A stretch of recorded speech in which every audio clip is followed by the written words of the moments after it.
What's up, Digital Tour Bus? We are Execution Day. I am Dylan. I'm John. And we're here to tell you about our first concert experience. My first concert experience is a blurry one, but I do somewhat recall going to it. I was 5 years old with my sister Sheena, and we went to see NSYNC. I believe it was in Pittsburgh. I could be wrong, but I'm pretty sure my mom wouldn't have let her drive much more.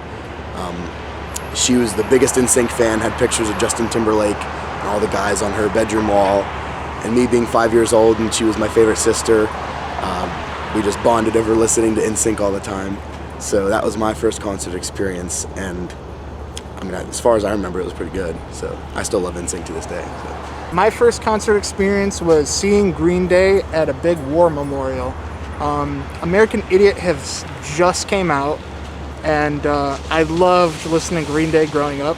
That's like one of my mom's favorite artists. So Dookie's a great album, and Insomniac's a great album. They played a lot of those songs, but mostly American Idiot because that just released. But I was about like 13 maybe, so I was a little late going to my first concert, but at least you can remember more. At least I can remember. I was 5 years old. I can't remember much of it. Yeah. But it was a good time. My dad just bought tickets one day because he knew that was my favorite band at the time. So the whole family went, actually. It was a good time. For Green Day, what I remember is like the big like flames that they would have up. Like their shows the show at the time was pretty extravagant for like me being 13, being my first show ever. So, but what I took away from that is that like they brought random people on stage, so it's just like you can dream about anything and you can do it.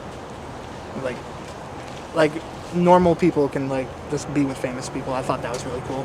My concert experience, it's very blurry, but I do specifically remember sitting all the way in the nosebleeds, barely seeing dots on the stage. I was a little boy amongst thousands of young girls screaming their ears off. I do remember that. But I remember it was so far away you couldn't really make out what was going on, but it was a good time either way. So.